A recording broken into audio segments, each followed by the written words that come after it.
Here is neuroscientist and Map Habit co-founder, Dr. Stuart Zola. Well, hello again. It's Stuart Zola, and today we are going to be talking about early memories. You probably won't remember many of the things we're talking about, but that's because early on, the brain does not record these memories in the same way it does when we are older. We'll see what that means. Let me just switch now, share my screen. All right. So why don't we remember anything that happened to us during the first few years of our life? Did you even know that that was the case? Let's talk about that. Try to recall your very first memory. Now, first of all, don't be swayed by the title of this talk that you can't remember things. So first, just try to recall your very first memory. But here's some caveats. Be careful that this is not a memory that someone already told you about or that you've imagined many times. It's not a memory of a video or a movie of you that you saw in your early childhood. It's not a memory of something that you imagined and you thought about. Instead, make sure this is a real memory of your own that you can see in your own mind's eye. You really know this is a memory. So think of that memory. I'm going to give you a moment or two to think back to your earliest childhood memory. And then here's the real question. Try to estimate how old you are at the time of that memory, all right? So estimate about how old you are at the time. Were you 6 months old? Were you 1 year old, 2 years old, 5 years old? So just write that down for a moment. And I'm going to give you a moment or two to think about that and estimate your age.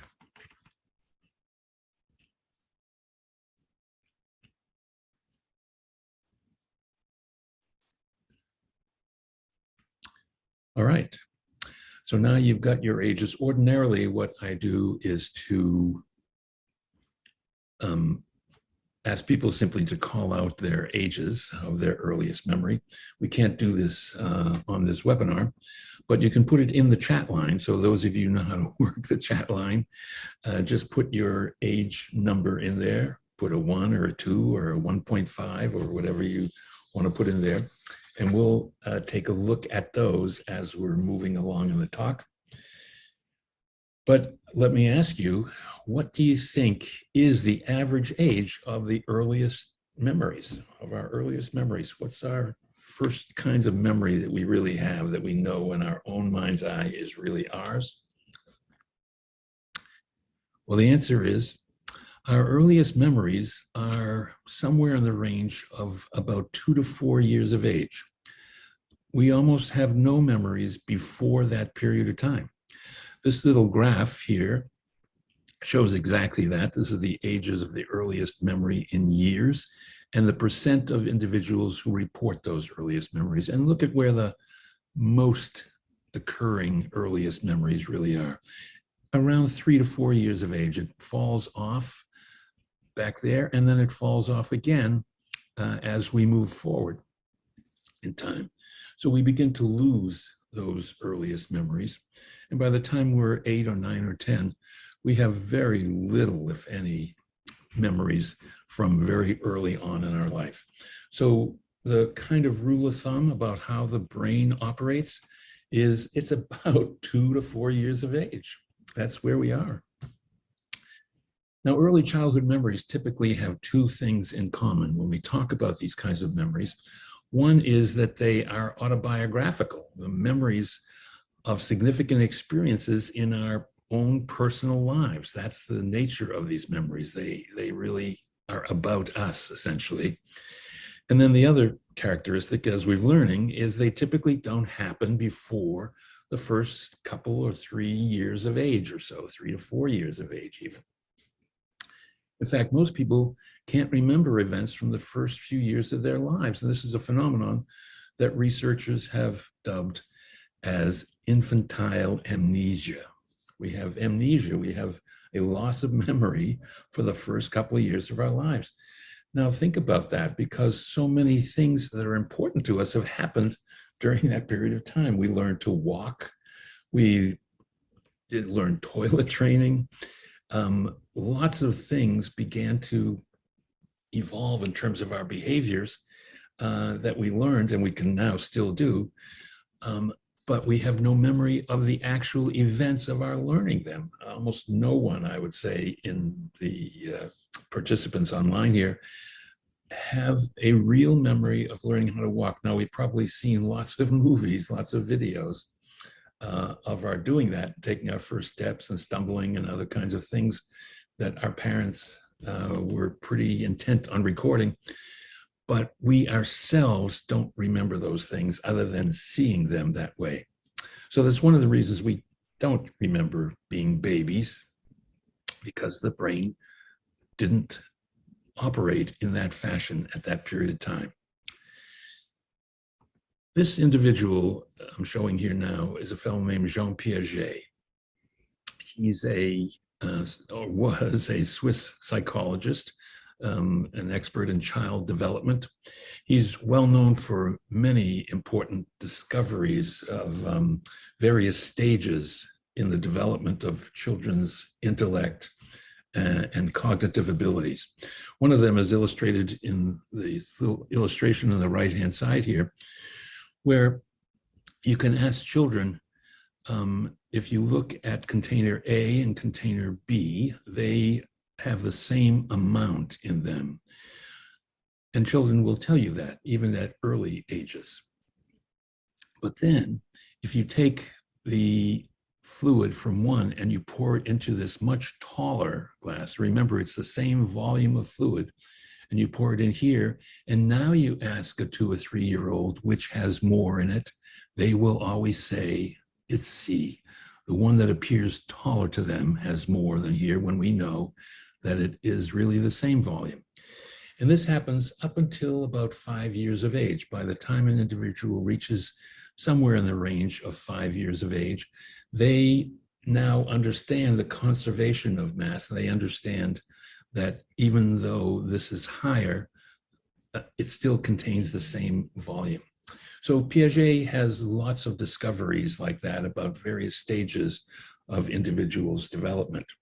But he's become most famous in a way for a very interesting event from his life that he describes in his autobiography. I'm going to rarely do this, but I'm going to read this one directly because I want you to get the essence of how Piaget felt about this as he describes it. So here we are. One of my first memories would date, if it were true, from my second year, 2 years of age. I can still see most clearly the following scene, in which I believed until I was about 15. I was sitting in my pram, it's a carriage, a baby carriage, which my nurse was pushing in the Champs-Élysées, when a man tried to kidnap me. I was held in by the straps fastened around me. In those days, these carriages had straps that you belted the baby in case the carriage tipped over, the baby wouldn't fall out. So I was held in by the straps fastened around me while my nurse bravely tried to stand between me and the thief. She received various scratches, and I can still see those vaguely on her face. Then a crowd gathered. A policeman with a short cloak and a white baton came up, and the man took to his heels. I can still see the whole scene and can even place it near the tube station, the underground rail station. This is when Piaget is in his 70s. He's writing this in his 70s, and he can still feel this as a real event. He can still see the scratches on his nurse's face. Let's see what happens. This is the next part of his biographical commentary. When I was about 15, my parents received a letter from my former nurse saying she had been converted to the Salvation Army. She wanted to confess her past faults, and in particular to return the watch she had been given as a reward for this occasion. That idea that she had saved their son from being kidnapped. She had made up the whole story, faking the scratches. I therefore must have heard as a child an account of the story, which my parents believed, and I projected it into the past in the form of a visual memory. So Piaget begins to understand that sometimes these kinds of memories that we have are not our own real memories. They come from stories, from our imagining what things might have been like and what it would have looked like or seemed like. And he did that frequently enough that he could no longer dissociate between a story he heard about this thing and the actual event. And that's a really important key for us. It's going to be an important key a little bit later when we come back and talk about the so-called false memory syndrome, for example, where people can come to believe events that have never happened to them, just as was the case for Piaget. So very informative, great insight from a good scientist who tried to figure out how this could be the case. This is just a kind of jocular outcome of this during the false memory syndrome. Many cartoons were used to represent, some cases, the absurdity of it. But this one says, Roger realizes that a cherished childhood memory is actually just a scene from an old movie. So we have to be careful about our ability to distinguish between real memories and not real memories, real events and not real events. Now, it's not the case that infants can't learn. We can. Infants can learn and they can form memories. The point simply is they won't remember those memories or those episodes years later. It's already been established, and we know this well, that within the first few days of life, infants can recall their own mother's face and they can distinguish it from strangers' faces. We know that because infants will smile, they'll do other kinds of things. They will cry if it's a stranger, for example, but not if it's their mom. A few months later in development, infants can actually demonstrate that they remember lots of familiar faces, again, by smiling at the ones they see seen most, that are most familiar to them, and they will react more poorly to ones that are not familiar to them. If we go to the range of 2 to 6 months of age, scientists have done some remarkably creative kinds of things. One is shown in this picture here on the right, in which you see a mobile hanging over the baby's crib. The baby has, as you can see, little yarn strapped to the mobile and tied to the baby's foot.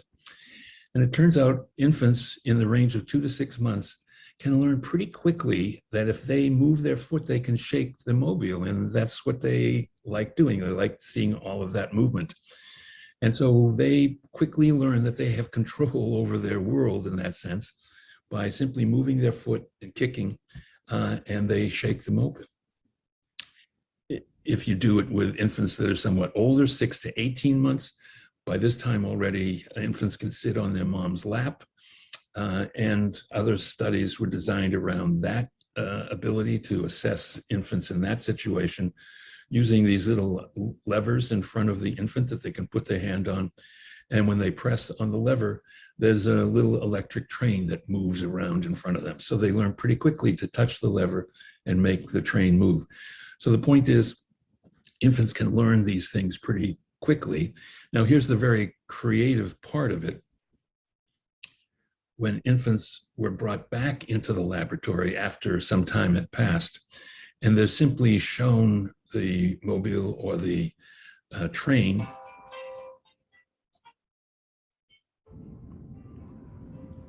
Sorry about that. They're simply shown the mobile or the train. And it turns out they, as soon as they see that, they kick or they press, depending on the situation. And lots of research has discovered some of the rules of the development of these kinds of behaviors. The older the infants were, the longer they remembered this, the longer the interval before they brought them back into the room. That's shown here in the slide on the right-hand side. The green is for the mobiles, the blue is for the train studies. And the retention in weeks goes up, the retention is on this vertical axis here, and the age at learning is here. So the older they are, the longer the retention is during the course of development. If infants were trained for a longer period of time, they remembered the behavior that they had to use to control the environment. They remembered that for a longer time. And all of these findings are really consistent with how human memory typically works, no matter what the age. More rehearsal, better retention. We all kind of know that rule. The more you practice something, the better you will be, or the longer you'll retain that information. So that's true in infant memories as well. So infant brains have more or less the same rule, except for one aspect. And that aspect, remember, is that infants then later have no memory for the episodes. They don't remember having had that experience. So why not? Why don't autobiographical memories, why don't they remember those experiences? Why does infantile amnesia occur? So that's really an important question for us. And I will tell you ahead of time, we actually don't know the answer to it. We do know that infants can form memories in their first few weeks and few months of life. And so the question is, why don't they remember those things that happened to them? Whether, again, it could be toilet training, it could be walking, it could be just learning to kick to make a mobile move. So there are a couple of possibilities. And as I said, we don't really know which, if either of these are really the correct ones. One is maybe we can't form autobiographical memories when we are very young. This illustration on the right-hand side is simply meant to show the proportion of autobiographical memories per year, and it's on this vertical axis. So during the early years, there really are few, if any, autobiographical memories. But as we age, autobiographical memories become a major source of our memory. They're a major proportion of the kinds of things we remember from day to day, are things that we engaged in, our conversations that we have, our vacations that we took, our workday. All of these kinds of things can all be thought of as autobiographical.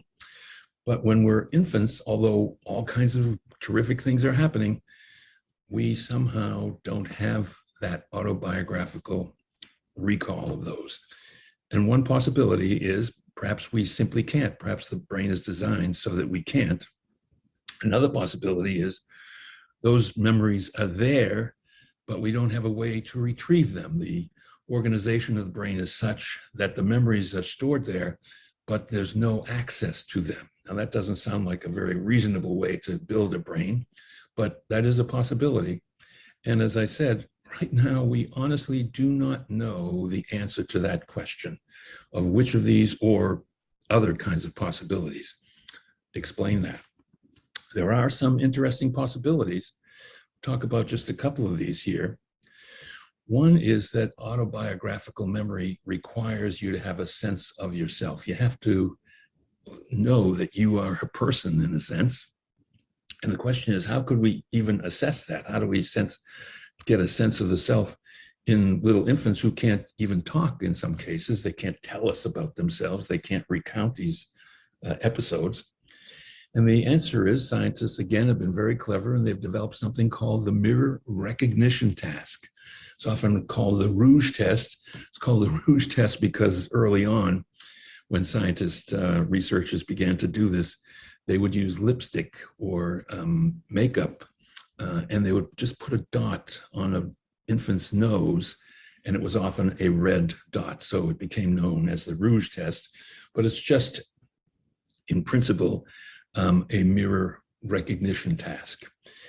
And what happens is simply, as I described, you mark the baby's nose, and then you let the baby look in a mirror. What happens? Well, for some individuals, nothing happens. Infants that are younger than 18 months of age, they just smile at the reflection, but there's no recognition that it's their face because they don't think this dot on their nose, actually big blob on their nose, is anything unusual. They can't know with any certainty, or at least there's no evidence that they know with any certainty that it is their face that they're looking at. But then something switches after the range of 18 months or so. Between 18 and 24 months, infants begin to touch their nose. When they see it in the mirror, they touch their own nose, indicating that they perceive that that reflection, that picture in the mirror is really them. And so that's the idea of the sense of self. If they have a sense of self, then they will do the mirror test in the right way.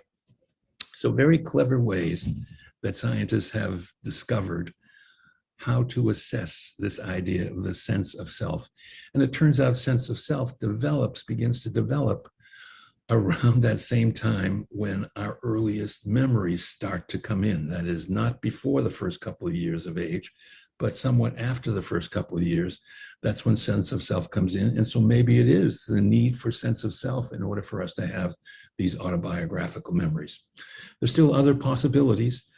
One is that no language really occurs until the first couple of years of life.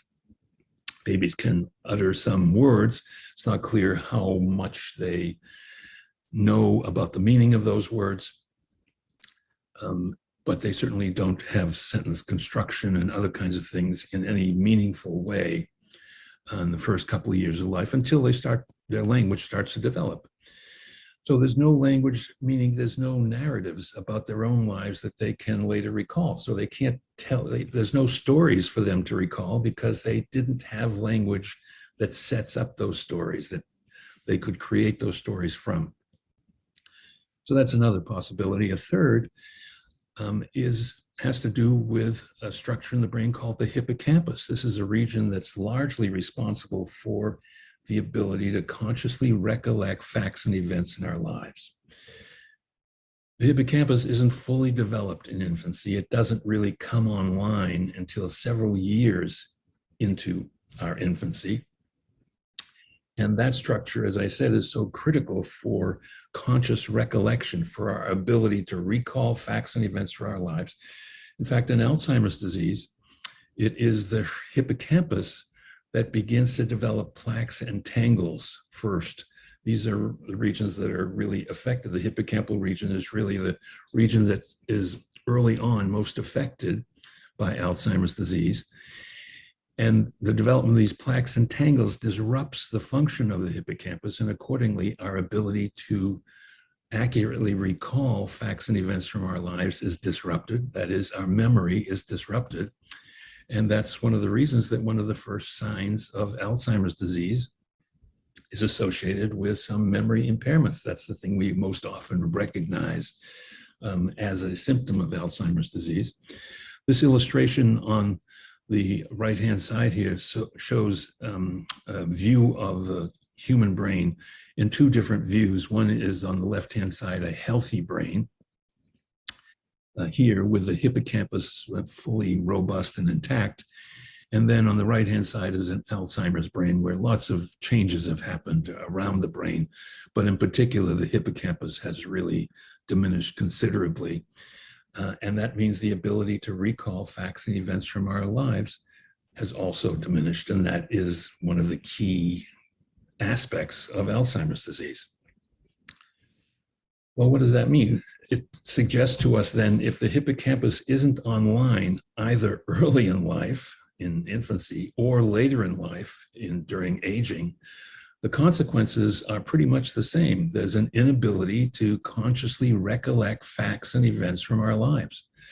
So we can't remember learning to walk. We can't remember various kinds of things that have happened to us early on.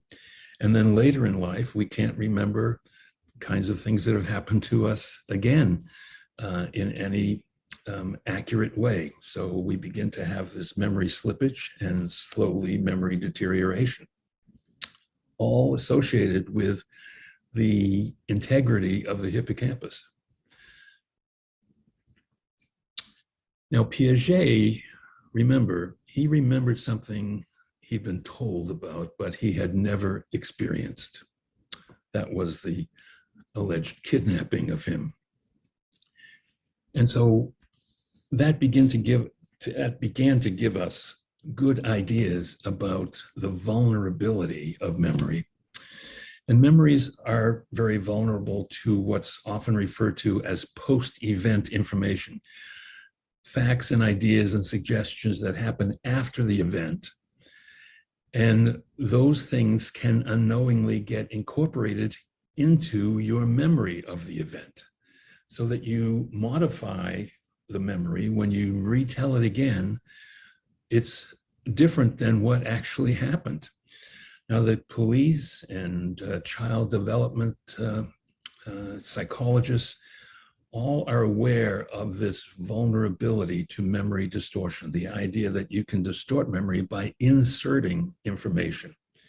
And over time, you can integrate the information in such a way that you can't tell which details came from where, and you're combining all this into one seamless memory, but it's actually a distorted memory. It's not the memory for the event as it actually happened. It's memory for an event that happened. And so you have some of the real details, some of the wrong details, maybe all of the wrong details, as happened with Piaget. So that shows us how vulnerable our memories are. Now, this is in our adult everyday life. This is not even in our childhood, but it happens throughout our life. Let's look at a couple of possibilities here of why that's the case or how that can happen. A researcher named Elizabeth Loftus, psychologist, has documented these kinds of memory modifications in some very clever experiments. Some of you may have heard of some of these where she has a classroom. She was a professor of psychology, and she would have her classroom ongoing, and she arranged for somebody to run into the classroom, steal her purse, and run out. And the question was, how accurate could would the memories of her students be for that episode? And what she did was to suggest certain things to the students before she asked them about the episode. And she would say things like, I remember the guy had a beard, and that he took the purse and then he walked around that chair and then went out. None of that actually happened, and the guy didn't have a beard. But when she then questioned the students an hour later, or had the so-called police question the students an hour later, many of them reported that the guy had a beard.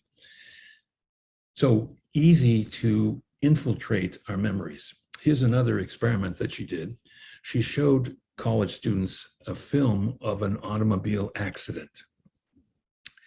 She then asked them to estimate the speed with which the cars hit each other, with which the cars came together. Now, she did this in two ways. For some individuals, on their questionnaire about the event, what they remember about the event, the question said, how fast were the cars going when they hit each other? For other students, the questionnaire was the same, except one word was changed, and it was asking, how fast were the cars going when they smashed into each other? Two different words, the effect still the same, but it turns out that the individuals who had the word smashed estimated the speed of the vehicles hitting each other as several miles an hour faster than the individuals who had hit. Just changing that word suggested to individuals that the cars must have been going faster when they hit each other, because smashed is just a much more powerful word than hit. And so she could change individuals' memories that way. It gets even worse.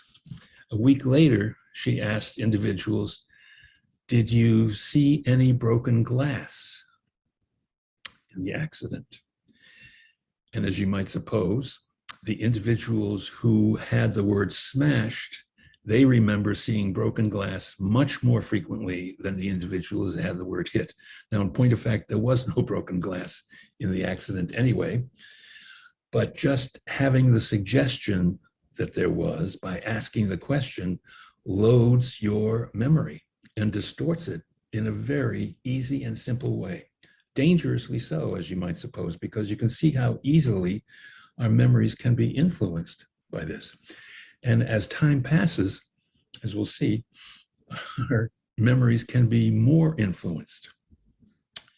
Now, remember, we alluded to this, and Piaget showed us this in a real life, but now we see it many ways in research and experiments. You can create new whole memories of events that have never, ever happened to individuals. A colleague of Elizabeth Loftus, Steve Ceci, another psychologist, asked preschool children about things that had happened to them and also about something that had never happened to them. Now, Steve Ceci worked with the parents of these children. This was all done with permission, with research committees to ensure ethical research, because when you're working with children, you want to be careful you're not going to affect them in some psychological way that you may not have anticipated. So all of this is done very carefully under significant guidance. And Steve Ceci talked with the parents and got episodes that really happened. And then together with the parents, they made up an episode that the parents were certain had never happened to the individual. This one particular case, that episode was the time the little child got their finger caught in a mouse trap and they had to go to the hospital to get the trap off. So initially, the child may say, I don't remember that. It's not one of the memories that you just talked about. Those things happened, but this one, I don't remember. And that's right, because that never happened. But the interviewer then says, well, if it did happen, imagine what it would be like. Do you think it would hurt if you got your hand caught in a mousetrap? Talk about that. And who do you suppose might take you to the hospital if you had to go to the hospital? Who would take? Would it be your mom? Would it be your dad? And at the hospital, you think the nurse would, what would the nurse be like? So they have the child imagine the episode, even though it is not a real episode in their life. And they do this once a week for 10 weeks, just rehearse these episodes. And the children were asked to think about the events and to try to imagine them. Now later, several weeks pass and the children were interviewed by another interviewer. And they were asked about this imaginary event. As it turned out, usually somewhere in the range of half of the individuals in the study remembered the made-up event with full details about the episode. And they could tell you a fully integrated story of how they were playing in the basement and the ball that they were playing with went behind the furnace, and the child reached in behind the furnace to get the ball, and whap, the mousetrap snapped on their finger, and their dad came running down. He had to take them to the hospital. The nurse was really nice, and she gave her a lollipop, and all turned out okay. So they have a full story of an episode that never happened. So not difficult to do. It's not difficult to do with children. It also is not difficult to do with adults, as it turns out as well. So Elizabeth Loftus has done this in many cases with college students, her favorite kind of study subject, and had them come to believe that certain things had happened at a party that they were at, other kinds of things. So it's not the case that it's only children who are vulnerable to these memory distortions. We are all vulnerable to these memory distortions. Here's a really extreme example of that. And this is an unfortunate era in the field of psychiatry and psychology. In the 1980s and the 1990s, it was an epidemic that often was referred to as the false memory syndrome. And in this case, therapists and counselors began using various kinds of techniques that were techniques to help draw out memories as individuals came to them with some concerns about they're not succeeding in life, or they're having challenges in life, or not being happy in life. A whole variety of reasons that people see therapists, and meaningfully so, not to say that that's not a good idea. But in this particular era, therapists began using techniques like hypnosis and suggestion and imagery and imagination as ways of recovering so-called repressed memories. For some therapists and schools of therapy, the idea is that our behaviors represent the consequence of memories that we have repressed. We've made them, they are unconscious, and we have no awareness of them, but they are controlling our behaviors. And so the idea is, could we get back to those deep memories and get them to surface so we could understand our behavior better? Interesting and kind of logical idea. The question is that really the way the brain works? That's a whole nother kind of discussion. But what happened during this era, as people were doing this more and more, was that adults began recalling so-called repressed memories of abuse, memories mostly of sexual abuse, sometimes just emotional abuse from their childhood. And they typically identified a parent or a close relative as the perpetrator. Now, the memories often came from the period of so-called infantile amnesia. So this was the triad. In these memories, there were lots of details. The individual had a lot of confidence in what they were saying, and they had a lot of emotion as they relived these memories from the age of 1 or 2, sometimes 3 or 4, but all within this period of infantile amnesia. They recalled all of these things with great emotion, great detail, and a lot of confidence that what they were saying was correct. And based on the therapists and counselors ignoring the facts about how memory is organized in the brain, this created literally an epidemic in which adults began to sue their older parents for alleged abuse. And the question is, was this real, or was this a memory distortion brought on by the kinds of techniques that were used? Hypnosis, suggestibility. We already know, for example, that hypnosis, evidence that's gained under hypnosis, is not acceptable in a court of law because it is totally, not totally, but it can be very unreliable. One of the great examples of that is the Brinks bank robbery in Boston many, many, many years ago, somewhere in the 1950s. And there was an eyewitness to that. This was the largest heist that had happened in the history of bank robbery. Dumb. And, but there was an eyewitness to the getaway car. The guy knew he had seen the license plate, but he couldn't remember the license plate numbers. And so the police got a clinical hypnotist to hypnotize the individual, bring him back to the scene of the crime, and look at the license plate again under hypnosis. And under hypnosis, he was able to recall all the numbers on the license plate.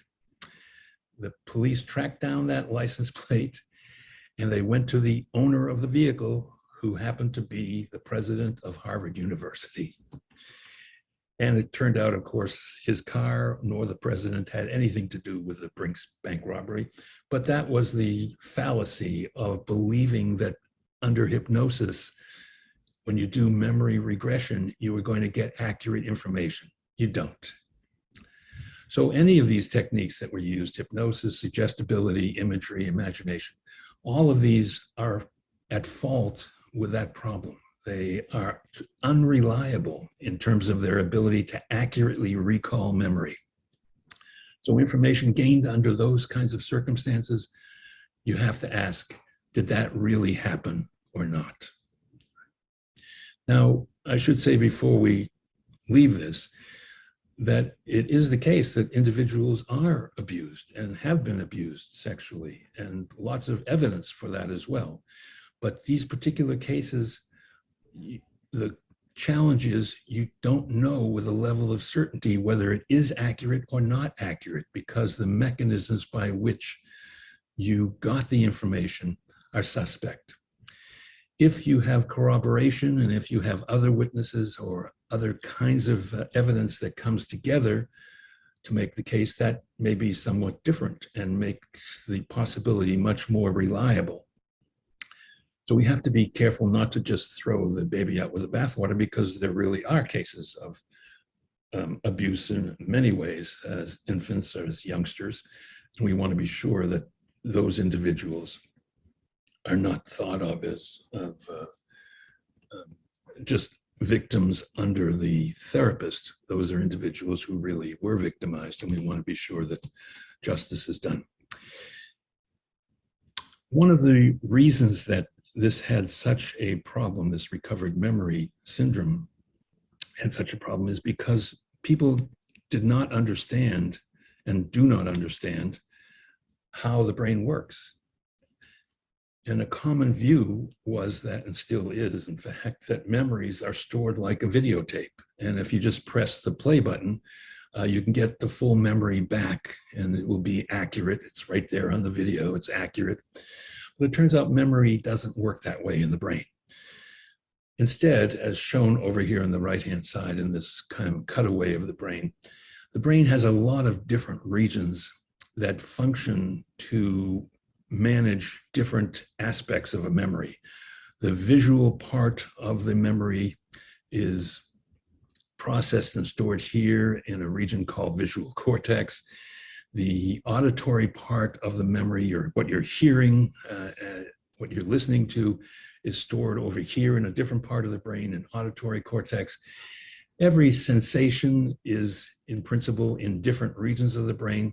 Your affect, your emotional feeling about it, is stored in yet another region called the amygdala. Don't worry about any of these terms, but just the understanding that there are different parts of the brain that are responsible for processing and storing different components of an episode. We used to think of it as all being stored in one little piece, a little group of cells. That's the episode for your vacation. This other group of cells over here is the episode for your first grade in school. It doesn't work that way at all. And instead, memory is really quite distributed. The memory of a single episode is distributed all around the brain.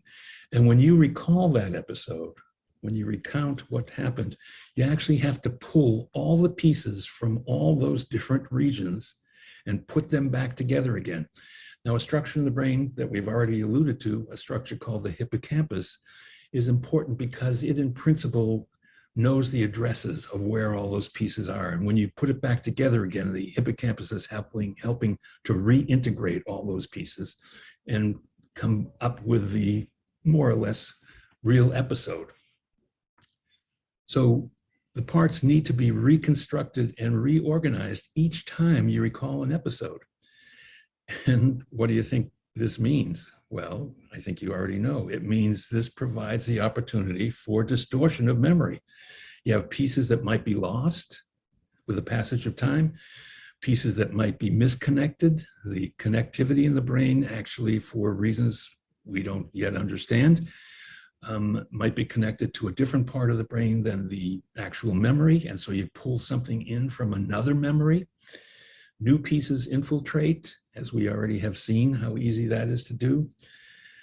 And this is exactly what happens when therapists use techniques like hypnosis and suggestibility and imagery to recover memories. All of those kinds of things are happening, and the therapist has a framework of their own that they believe is happening. And so they're imposing that on your memory as well. And so there's no question that you can have significant memory distortion as a result of this. And that is exactly what happened during this era of the so-called false memory syndrome. That era kind of went away when therapists began to become accountable. That is, some clients began to sue their therapists for generating false memories and causing lawsuits that were impairing their family relationships. And once therapists began to be sued themselves, they stopped doing this. It was quite a dramatic, and it's almost a step function. You can see thousands of cases going on, and then boom, doesn't drop to zero, but significant reduction as therapists began to learn that what they're doing, they have to be responsible for. All right, so a very interesting aspect of our history of memory. This another cartoon, these cartoons often capture the essence of all of these kinds of things we talk about. This is one of those beautiful summer days when I'm flooded with memories of things that never happened to me. We all kind of have those kinds of experiences from time to time. One last point that helps to bring these things together, and I mentioned it before, and that is as time passes, we forget things. All of what we learned in this session comes together in 3 cautionary notes. One is, as time passes, we forget stuff. And that's what's shown here. This is simply the forgetting curve, this white curve here. This axis is the amount of information we remember, the vertical axis here. And this axis is the important passage of time. And what this says simply is, with the passage of time, we begin to forget. And forgetting happens, look at this, very rapidly. In fact, this is just a very short period of time, at 24 hours, you already lose a significant amount of the memory. So as time passes, we forget information. When we don't remember, what do? We make stuff up. That's the problem. And it is a universal human attribute. When we don't remember, we make stuff up, and we do it with a lot of misplaced confidence. We are often very sure of what we are saying is accurate about this particular episode or memory, and we are very wrong. I often do this experiment with people. We won't have time to do it today. Demonstrating how easy it is to create a false memory. And people after the experiment will tell me and tell each other, I swear I saw those words, when those words never were present on this list that they were looking at. But people come to believe with strong, strong confidence that they are right about it, when it can be demonstrated that they're absolutely wrong about this. So 3 things. As time passes, we forget stuff. When we don't remember, we then begin to make stuff up, and we often have misplaced confidence. So be careful about how sure you are about things. That's the shot for today. Thank you so much. We have now some time for questions, so I'm going to turn it back over to our moderator.